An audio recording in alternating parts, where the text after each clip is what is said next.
تاریخ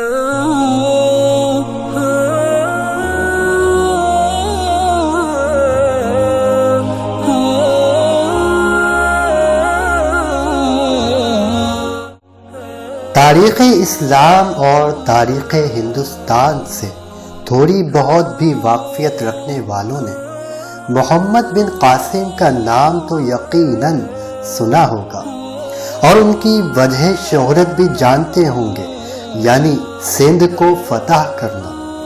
محمد بن قاسم سب سے پہلے سندھ کے جس شہر میں داخل ہوئے اس کا نام تھا دیبل، جس کو محمد بن قاسم نے 93 ہجری میں فتح کیا۔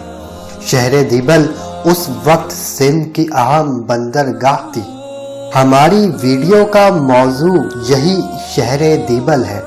جب دیبل شہر کی بات کی جاتی ہے تو بہت ہی اہم سوال ذہن میں آتا ہے، اور وہ یہ ہے کہ آخر دیبل سندھ میں کس مقام پر تھا، کیونکہ صدیوں کا عرصہ گزر گیا اور اس شہر کا کوئی نام و نشان نہ رہا۔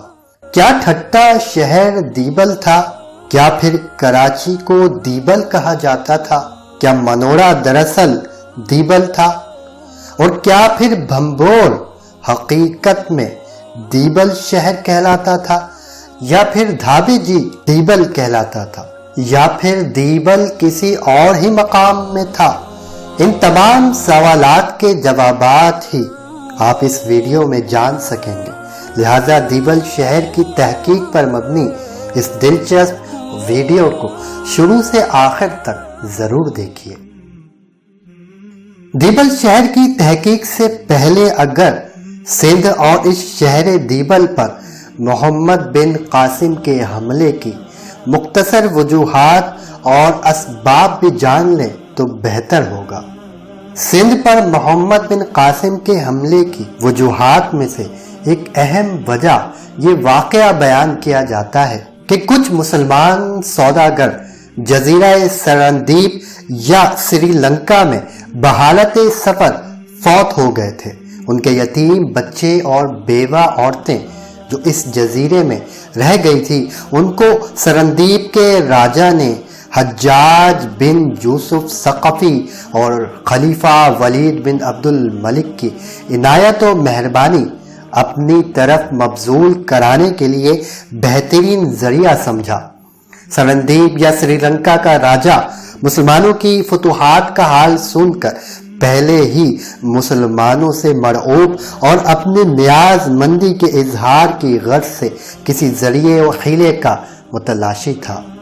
چنانچہ اس نے ان یتیم بچوں اور بیواؤں کو بڑی تعظیم و تکریم کے ساتھ اپنے معتمدوں کے ساتھ اپنے خاص جہازوں میں بٹھا کر حجاج بن یوسف کے پاس روانہ کیا اور بہت سے قیمتی تحفے اور ہدیے حجاج اور خلیفہ ولید کے لیے بھیجے، اور ان یتیموں اور بیواؤں سے امید رکھی کہ یہ ضرور میری تعریف حجاج سے کریں گے۔ یہ کشتیاں سرندیپ سے روانہ ہو کر ساحل کے قریب قریب سفر کرتی ہوئی خلیج فارس کی طرف روانہ ہوئی کہ وہاں سے خشکی پر اتر کر یہ لوگ مع تحفہ و ہدایہ حجاج کی خدمت میں کوفہ پہنچیں گے۔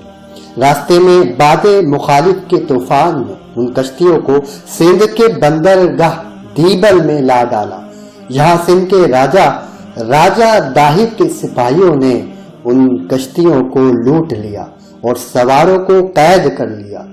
یہ حال جب حجاج بن یوسف کو معلوم ہوا تو اس نے سندھ کے راجہ کو لکھا کہ وہ کشتی ہمارے پاس آ رہی تھی، تم لٹیروں کو قرار واقعی سزا دو اور کشتیوں کے آدمیوں کو مع سامان ہمارے پاس بھیج دو۔ یہاں سے راجہ نے حجاج بن یوسف کو نہایت ہی مغرورانہ اور نامعقول جواب لکھا۔ حجاج بن یوسف نے اول عبداللہ اسلمی کو 6000 فوج کے ساتھ سندھ کی طرف روانہ کیا۔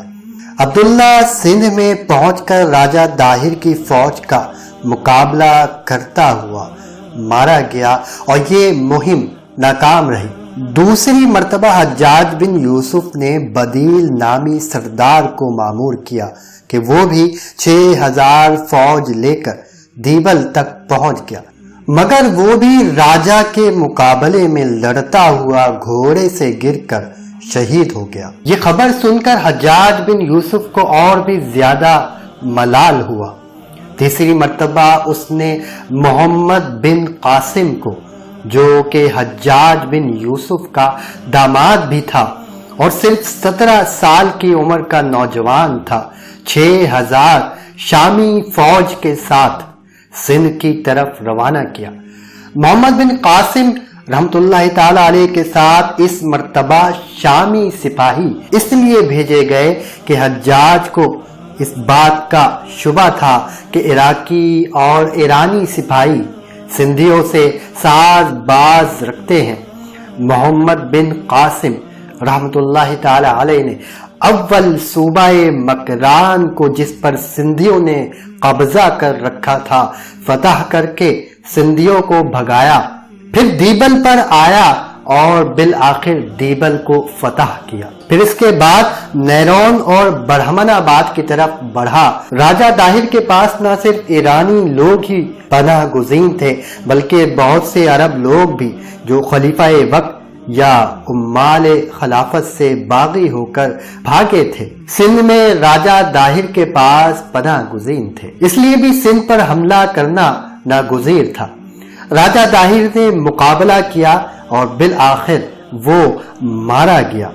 اس کے بعد محمد بن قاسم رحمت اللہ تعالی علیہ نے یکے بعد دیگرے سندھ کے شہروں کو فتح کرنا شروع کیا، حتیٰ کہ تمام ملک سندھ اور ملتان اس کے ہاتھ پر مفتوح ہو گیا۔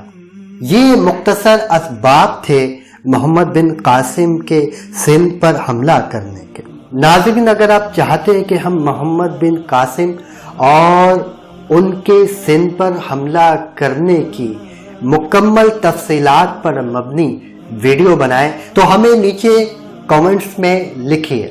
اب ہم اپنے اصل موضوع کی طرف آتے ہیں، یعنی شہر دیبل کے مقام کا تعین کرنا، جسے محمد بن قاسم نے سب سے پہلے سندھ میں فتح کیا۔ ناظرین، سندھ یا موجودہ پاکستان کے اس وقت کے اہم ترین تجارتی مرکز دیبل کے محل وقوع کے بارے میں محققین نے مختلف مقامات کا ذکر کیا ہے۔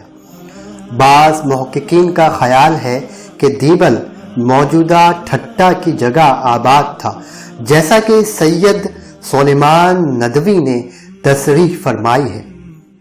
بعض حضرات کا خیال ہے کہ یہ پاکستان کے واحد جزیرے منوڑا کے قریب واقع تھا، اور بعض کی رائے میں یہ کراچی سے 50 میل کے فاصلے پر واقع تھا، جسے آج کل دابے یا دھابے جی کہتے ہیں، جو کہ دیبل کی بگڑی ہوئی شکل ہے۔ کوئی کہتا ہے کہ یہ شہر ایک کھاڑی الخور کے دہانے پر واقع تھا جو دریائے سندھ کے مغربی جانب تھی، اور بعض محققین بھمبور کو دیبل گردانتے ہیں، لیکن تاحال کوئی تسلی بخش تحقیق سامنے نہیں آئی، کیونکہ اسی بھمبور جس کے متعلق اکثر حضرات کی رائے ہے کہ یہی قدیم دیبل شہر تھا، اس پر بھی کئی محققین کے تحفظات ہیں۔ غرض ہر محقق نے اپنی پوری کوشش کر کے ایک تحقیق سامنے لانے کی سعی کی ہے، تاہم ابھی یہ طے کرنا مشکل ہے کہ دیبل کس مقام کو کہا جاتا تھا۔ اردو دائرہ معارف میں دیبل کے متعلق جو تحقیقی مقالہ لکھا گیا ہے، اس میں مذکور مقام کے متعلق بھی تذکرہ موجود ہے۔ اس سے ایک اہم اقتباس ملاحظہ ہو۔ لکھا ہے کہ برباد شدہ دیبل کی جگہ اور نشاندہی متعین کرنے کی مختلف کوششیں اب تک ہو چکی ہیں، لیکن ان میں کامیابی نہیں ہوئی۔ عرب مصنفین اور سیاحوں نے اس شہر کی گزشتہ شان و شوکت کی بابت مفید معلومات لکھی ہیں، مگر جگہ کے تعین کے بارے میں یہ بیانات اور روایات بالکل مفید نہیں۔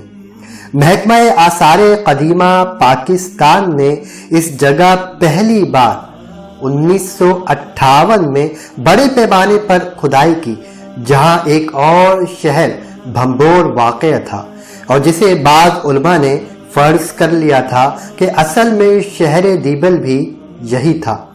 لیکن بھمبور کے ٹیلوں کی جگہ کھودنے سے 1960 تک جو کچھ ظاہر ہوا ہے، اس سے اس امر کی قطعی شہادت نہیں ملتی کہ بھمبور کے کھنڈر ہی وہی دیبل کے کھنڈر ہیں، کیونکہ مورخ استخری شہر دیبل اور بھمبور کے بت خانے کا ذکر الگ الگ کرتا ہے۔ انگریز مورخ بیلنڈرڈ کی تحقیق کے مطابق بھی بھمبور وہی دیبل کا نیا نام ہے۔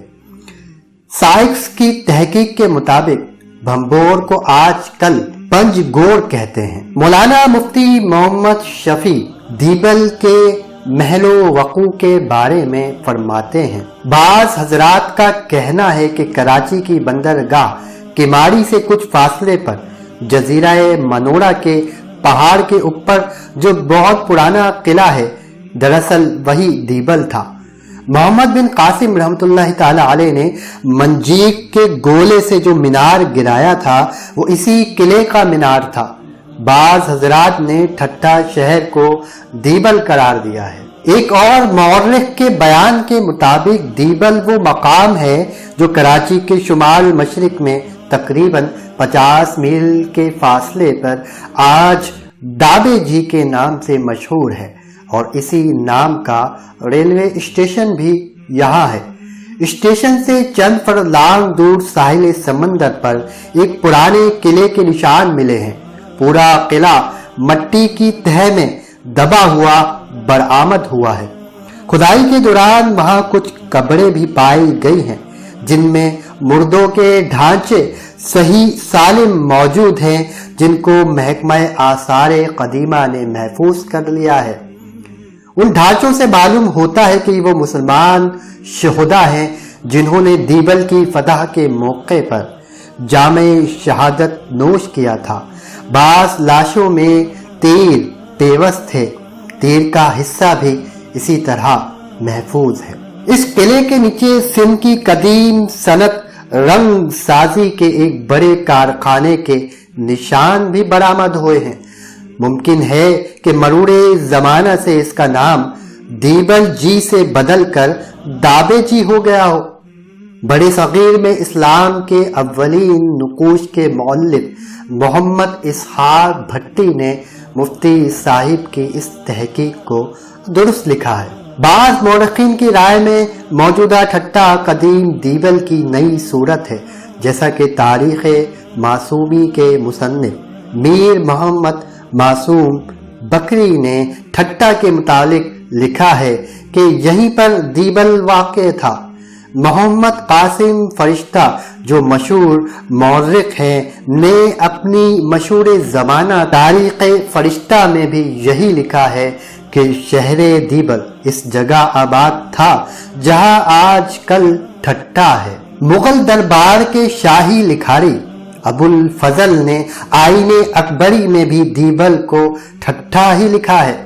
تاریخ طاہری کے مؤلف سید طاہر محمد نسیانی ٹھٹوی نے اس شہر ٹھٹھا کو ہی دیبل لکھا ہے۔ کیا ٹھٹھا یہی شہر موجودہ ٹھٹھا ہے یا کہ اس نے اپنی جگہ تبدیل کر لی ہے؟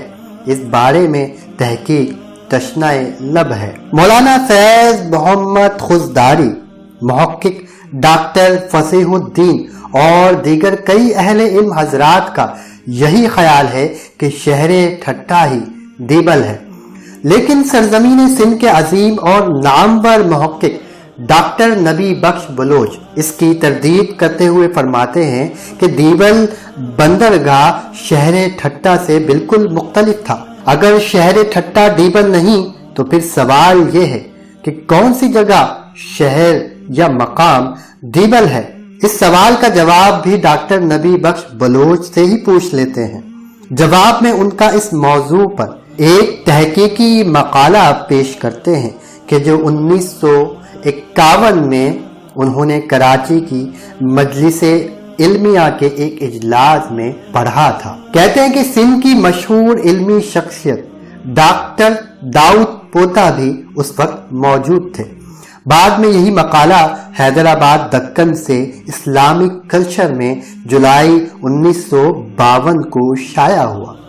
دیبل کے محل وقوع کے بارے میں فرماتے ہیں کہ 15 ہجری میں حضرت عمر رضی اللہ تعالی عنہ کے عہد خلافت میں دیبل پر مسلمانوں کا پہلا حملہ ہوا اور 712 عیسوی یا 93 ہجری میں محمد بن قاسم نے دیبل کو فتح کیا۔ عہد اسلامی میں اسی قدیم دیبل پر متعدد اور مسلسل حوالے ملتے ہیں، جن کی بنیاد پر کافی وثوق سے کہا جا سکتا ہے کہ 6 صدی عیسوی سے لے کر تقریباً 13ویں صدی عیسوی کے نصف تک دیبل بندرگاہ بہتر یا زبو حالت میں آباد رہا، اور گمان غالب ہے کہ 10ویں صدی عیسوی میں مسلمانان عرب کی حکومت کے زوال کے ساتھ ان کی طاقت کے مرکز دیبل بندرگاہ کی اہمیت اور حیثیت بھی کم ہونے لگی۔ دوسری طرف مقامی حالات کی تبدیلی اور دریائے سندھ کے مدخل کی شاخوں کے تغیر و تبدل کے سبب دریا کی ایک شاخ پر ایک نئی بندرگاہ کے لیے سازگار ماحول پیدا ہو گیا، جس کا نام لوہارانی ہو گیا۔ 11ویں صدی کی ابتدا میں مشہور محقق البیرونی نے دیبل کے ساتھ اس نئی بندرگاہ کا بھی ذکر کیا ہے۔ غالباً اس نئی بندرگاہ کی سہولت نے دیبل کی اہمیت کو رفتہ رفتہ ختم کر دیا اور آئندہ 2 صدیوں میں دیبل بالکل ہی ویران ہو گیا۔ سن 1334 عیسوی میں جب مشہور مسلمان سیاح ابن بطوطہ دریائے سندھ کی راہ سے نشیب میں سمندر کی طرف گیا تو اس نے لاہوری بندر ہی کو اوج پر دیکھا۔ البتہ اس نئی بندرگاہ سے 6-7 میل دور اس نے ایک ویران شہر کے کھنڈرات بھی دیکھے تھے، جو کہ شاید قدیمی دیبل ہی کے تھے، چونکہ قریباً 600 برس تک دیبل سندھ کی ایک مشہور بندرگاہ اور اس مدت میں سندھ کی سیاسی اور اقتصادی تاریخ کے بعد بھی سندھ نے اس نئی بندرگاہ کو دیبل کے نام سے پکارا، کیونکہ گزشتہ 600 برس سے بندر اور دیبل لازم و ملزوم ہو چکے تھے۔ بعد کے زمانے کی تاریخ سے بھی اس کی تصدیق ہوتی ہے کہ 16ویں صدی عیسوی میں پرتگیزیوں نے اسی لاہری بندر کو لاہوری بندر یا ڈیول اور ڈیولسن کے ناموں سے یاد کیا۔ اس کے بعد انگریزوں نے بھی اسے سٹی ڈیول اور لاڑی بندر کے نام سے پکارا۔ اسی دور میں ٹھٹا نے بھی ایک دریائی بندرگاہ کی اہمیت حاصل کر لی تھی اور اسے بھی دیبل کے نام ہی سے پکارا جاتا تھا۔ چنانچہ ابو الفضل نے آئین اکبری میں ٹھٹا کو دیبل لکھا ہے، اور اسی زمانے میں میر معصوم بھی یہی لکھتا ہے کہ اس زمانے میں لاہڑی بندر اور ٹھٹا دونوں کو دیبل بندر کہا جاتا تھا۔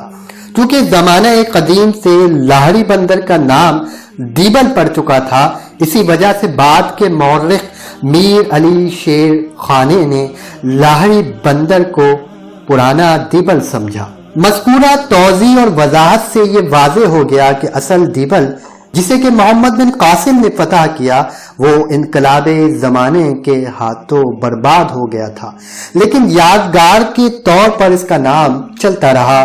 یہاں کے لوہارانی یا لاہڑی یا پھر لاہوری بندر اور ٹھٹا دونوں دیبل کہے جانے لگے، لیکن ان دونوں میں سے کسی ایک کو بھی اصل یا قدیم دیبل سمجھنا غلط ہوگا۔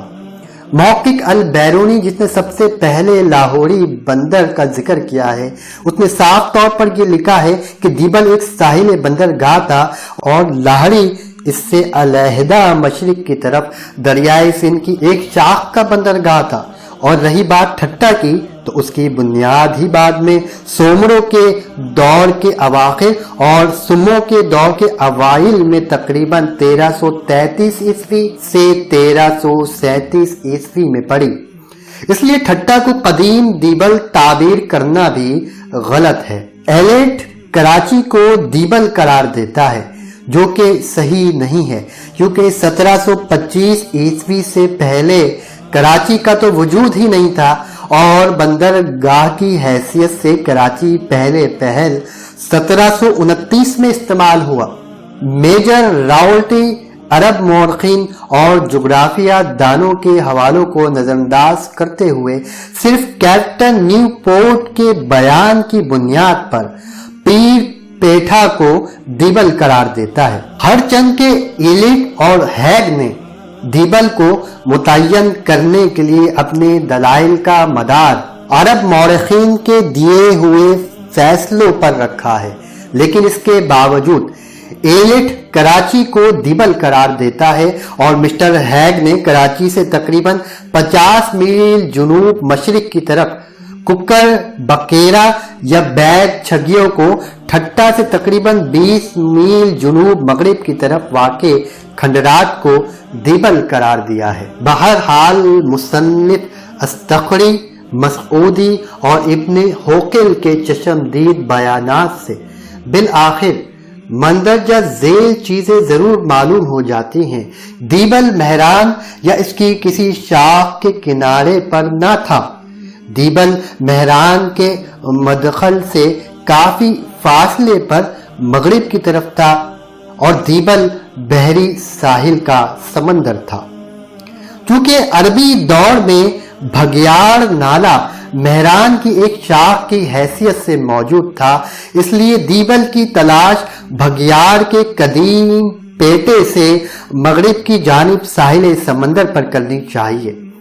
آج کراچی سے لے کر نیچے جنوب مشرق کی طرف بھگیاڑ کے قدیمی پیٹے تک پرانی جو بستیاں بھی بندرگاہ کی حیثیت سے پائی جا سکتی ہیں وہ یہ ہیں: کراچی، کلفٹن، گزری، واگھو دریا، ابراہیم حیدری، بھمبور، رتو کوٹ، ماڑی، ستون والی مسجد، دھاراجا، رانا کوٹ اور جاکھی بندر۔ ان میں واگھو دریا، ابراہیم حیدری، رتو کوٹ، دھاراجا، ستون والی مسجد اور بھمبور میں اب بھی اثرات پائے جاتے ہیں۔ کیپٹن پوسٹن 1834 سے 1840 عیسوی کے عرصے میں لکھتا ہے کہ دھاراجا پہلے ٹھٹا کا خاص بندرگاہ تھا اور مشہور شہر تھا، لیکن دریا کے رد و بدل کی وجہ سے اب اس بندرگاہ کی اہمیت کم ہو گئی ہے، اس لیے اب دھاراجا یا لاہڑی کے بجائے کراچی کی بندرگاہ کو حیثیت میں استعمال کیا جاتا ہے۔ اس تفصیل سے یہ بات واضح ہو جاتی ہے کہ واگھو دریا، ستون والی مسجد یا پھر بھمبور میں سے کسی ایک کو دیبل کہا جا سکتا ہے۔ محکمہ آثار قدیمہ کی طرف سے ان مقامات کی مزید کھدائی اور تحقیقات کرنے کی ضرورت ہے تاکہ کسی نتیجے پر پہنچا جا سکے۔ تاہم ان میں بھمبور کو پھر زیادہ اہمیت حاصل ہے، کیونکہ زمانہ قدیم میں سب سے اہم بندرگاہ جو عدن کے قریب تر تھی وہ دریائے سندھ کی مغربی شاخ پر واقع بار بیرکان شہر کو آگے چل کر دیبل اور بھمبور کے نام سے جانا گیا۔ بار بیرکان بندرگاہ کا محل وقوع بہت ہی منفرد تھا، وہ سمندر سے 25 کلومیٹر سے زیادہ دوری پر نہیں تھی۔ بندرگاہ دریا کے کنارے کے ساتھ ساتھ ایک پہاڑی کے دامن میں واقع تھی۔ دریا کے دوسرے کنارے پر ایک چھوٹی پہاڑی تھی جو اب زمین میں دب چکی ہے۔ ان دونوں پہاڑیوں سے ایک گھاٹی تشکیل پاتی تھی جس میں دریا گزرا کرتا تھا۔ جب کبھی کوئی دریا کسی گوش یا گھاٹی میں سے گزرتا ہے وہ وہاں آنے والی کئی صدیوں تک گھرا رہتا ہے۔ بار بیرکان سے 40 کلومیٹر اوپر کی جانب مکلی پہاڑیاں اور مستقبل کے ایک قصبے کے درمیان سے گزرنے والی دریائے سندھ کی مغربی شاخ کو 1700 سال کے طویل عرصے تک گھیرے رکھا۔ سکندر اعظم نے اسی شاخ کا سروے کیا تھا اور اس شاخ پر الیگزینڈر یا سکندر اعظم نے فیون نامی ایک بندرگاہ تعمیر کروائی تھی۔ بھمبور کی کھدائی کرنے والے ڈاکٹر FA خان اسے بار بیرکان سمجھتے ہیں۔ ساحلی سمندر بشمول بار بیرکان بھمبور یا دیبل متحرک زلزلائی علاقے میں واقع ہے، اور وقفوں سے آنے والے زلزلوں نے جنہوں نے رن کچھ کی زمین کو بلند کیا، بار بیرکان کی زمین کو نیچے دبایا بھی ہے۔ 1893 سے 1894 عیسوی میں ریکارڈ کیے گئے ایک زلزلے نے بار بیرکان یا دیبل کے ایک بڑے حصے کو غرق کر دیا تھا۔ یوں بار بیرکان کے قریب زمین نیچے دب جانے سے اس کی قدامت کا تعین مشکل بنا دیا۔ یہ زلزلائی علاقہ نگر پارکر سے کراچی اور مارا تک ساحل کے ساتھ ساتھ 30 سے 50 میل کی چوڑائی میں پھیلا ہوا ہے۔ بار بیرکان سندھ کی دور دراز آبادیوں اور علاقوں کے ساتھ جڑا ہوا تھا۔ مسلمانوں کی آمد کے وقت بار بیرکان نے دیبل نام اختیار کر لیا تھا، اور چونکہ یہ تب سے عرب مورخین اور مصنفین کے سامنے آ گیا، اس لیے یہ اس وقت سے دیبل سے مشہور ہوا، اور پھر 1250 عیسوی سے 1300 عیسوی کے آس پاس کہیں دریائے سندھ کی مغربی شاخ نے اپنی گزرگاہ تبدیل کی، اور اہم شاخ نے ٹھٹا کے قریب ساموئی کی مشرق میں بہنا شروع کیا، اور یوں دیبل یا بار بیرکان کا تعلق دریائے سندھ اور اس کے معاون دریاؤں سے منقطع ہو گیا۔ اس کا کاروبار سکڑ گیا اور نئی بندرگاہ لاہڑی بندر نئی شاخ پر قائم ہو گئی۔ اس لیے ہم یہ کہہ سکتے ہیں کہ جنہوں نے بمبھور کا نام لیا ہے وہ بھی ٹھیک ہے، اور جس نے ٹھٹا کو دیبل کہا ہے وہ بھی درست مان لیا جا سکتا ہے، اور جس نے کراچی یا منورہ کو دیبل گردان لیا ہے اسے بھی غلط نہیں کہا جا سکتا۔ بھمبور کے کھنڈرات نے گزشتہ 2 صدیوں کے محققین کو کافی متاثر کر کے توجہ اپنی طرف مبذول کرا دی ہے۔ ڈیوڈ راس، ایلیٹ کنگھیم، ڈاکٹر فضل الرحمان، محکمہ آثار قدیمہ کے ماہر ڈاکٹر FA خان اور ڈاکٹر نبی بخش بلوچ کی تحقیق کے مطابق بھمبور ہی کو دیبل کہا جا سکتا ہے، کیونکہ اس کے آثار کافی پرانے ہیں۔ دیبل اپنے وقت کا ایک یادگار تجارتی مرکز تھا، حالانکہ یہاں کوئی زراعت نہیں تھی، بلکہ یہ خالص ایک تجارتی اور کاروباری شہر تھا۔ یہاں بدھ مت کا ایک بڑا مندر بھی تھا جسے دیول کہا جاتا تھا، اور بعد میں دیبل سے معروف ہوا۔ اس پر ایک برج بنا تھا جس کی بلندی 40 گز تھی۔ اس پر ایک بڑا سرخ جھنڈا تھا جو سارے شہر کے اوپر لہراتا تھا۔ محمد بن قاسم نے منجیق کے ذریعے ایک بھاری پتھر سے اس برج کو نشانہ بنایا تھا، جس سے جھنڈا اور برج دونوں زمین پر دھرام سے آ گرے تھے۔ 10ویں صدی عیسوی کے سیاح ابن ہوقل نے دیبل کو سندھ کی بندرگاہ لکھا ہے کہ یہ تجارت کی بہت بڑی منڈی ہے اور یہاں مختلف قسم کی تجارتیں ہوتی ہیں۔ الغرض عہد نبوی صلی اللہ علیہ وآلہ وسلم اور دور صحابہ میں دیبل ایک عالمی تجارتی منڈی اور بندرگاہ کی حیثیت سے دنیا بھر میں مشہور و معروف تھا۔ بعد میں یہ ایک علمی مرکز بھی رہا۔